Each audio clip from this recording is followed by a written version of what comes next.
আসসালামু আলাইকুম। এগুলো হলো হাঁসের ডিম সিদ্ধ করে রাখছি। এখন কড়াইতে তেল দিয়ে ডিমগুলো ভালো করে ভেজে নেব। আজকের মনটা খুব খারাপ ছিল, যার কারণে আমি আজকে বিকালবেলা রান্না করতে আসছি। সকাল ধরে রান্না করব করে আর করাই হয়নি। এক হিসেবে আমার ছেলে দুপুরবেলা না খেয়েছিল, আমাকে বলতেছে কি আম্মু আমার অনেক ক্ষুধা পাইছে। তারপরে যাক লাস্টে রান্না করতে গেলাম আর কি। তারপরে ডিমগুলো ভেজে নিলাম। ছেলে এখন খাবে, একটু রান্না না করলেই নয়। তাই মনটা খারাপের কারণটা আজকে সারাদিনের যে সারা দেশের যে অবস্থা এই 2 দিন থেকে দেখছি, তাতে আমার কথা বলার ভাষা হারিয়ে যাচ্ছে, যার কারণে কালকে কোনো ভিডিও করাও হয়নি, আপলোড দেওয়াও হয়নি। আজকে ভাবলাম কি রান্না যখন করতেছি একটু ভিডিও করে নিই, কারণ এই ভিডিওগুলো আপলোড দেওয়া আমার জন্য একটু জরুরি। তার জন্য এই যে ডিমগুলো ভালো করে ভেজে নিলাম। এবারে ডিমগুলো উঠিয়ে নেবো। আমি সবসময় ডিম ভাজার আগে একটু লবণ দিই কড়াইতে, কিন্তু হলুদ দিই না। ডিমগুলো ভালো করে ভেজে নিই আমি। ভালো করে এই যে উপরে এরকম করে ভাজলে আমার কাছে টেস্টি মনে হয়, বেড়ে যায়।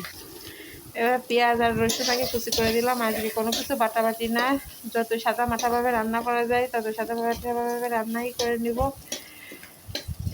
আমি এই রান্না করতেছিলাম আর মাঝে মাঝে একটু ভিডিও দেখে নিচ্ছিলাম। যাই হোক, একটু নারকেল দুধ দিয়ে নিলাম।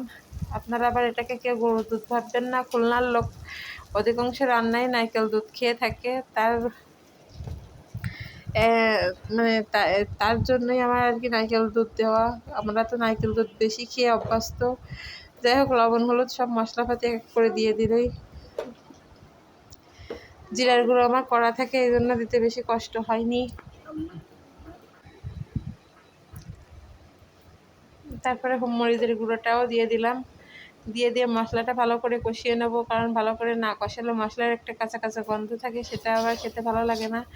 আর এদিকে আমার তাড়াহুড়া করে রান্না করতে হবে, কারণ আমার ছেলে ক্ষুধাতে কাতরাচ্ছে। এই দেখেন, আমি নারকেলের দুধটা একটু আপনাদের সঙ্গে শেয়ার করে দিলাম। আর এটা হলো আলু আর কাঁঠালের বিচি। ডিম, নারকেলের দুধ আর আলু আর কাঁঠালের বিচি একসঙ্গে দিয়ে রান্না করব।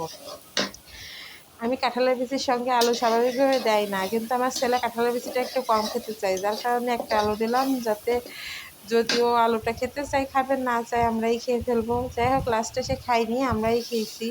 সে শুধু ডিম দিয়েই ভাত খাইছে আর একটু ঝোল নিছে।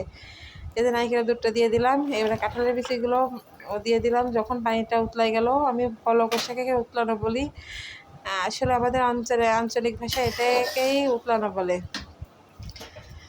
এবার এটাকে একটু ঢেকে দেবো। ঢেকে দিয়ে আমি আবার একটু দেখে আসি দেশের কী অবস্থা। যাই হোক, একটু পরে আবার দেখলাম কি এই যে এই অবস্থা। তারপরে মোটামুটি এটা কষানো শেষ হয়ে গেছে, এগুলো সিদ্ধও হয়ে গেছে। চেপে দেখলাম। এবারে বাদবাকি নারকেলের দুধটুকের ভেতরে দিয়ে দিই। আপনারা কেউ মনে করবেন না যে নারকেলের দুধের সাথে ময়লা গেছে। ওটা আসলে নারকেল কোড়ালে মারার সঙ্গে যেটা থাকে, একটু এসে থাকে, ওটা ময়লা না, ওটা নারকেলের ভিতরে যে অংশ, দেখতে একটু কেমন দেখা যায়, কিন্তু ওইগুলো তরকারির ভিতরে আর কোথাও খুঁজেও পাওয়া যায় না, তলে জমা পড়ছে। তাই এবার ডিমগুলো দিয়ে একটু কিছুক্ষণ পরে রেখে নামিয়ে নেবো। আপনাদের সঙ্গে আর তেমন একটা শেয়ার করা হয়নি। এই যে লাস্টে এই কালার আসছে। আজকের মতো আল্লাহ হাফেজ।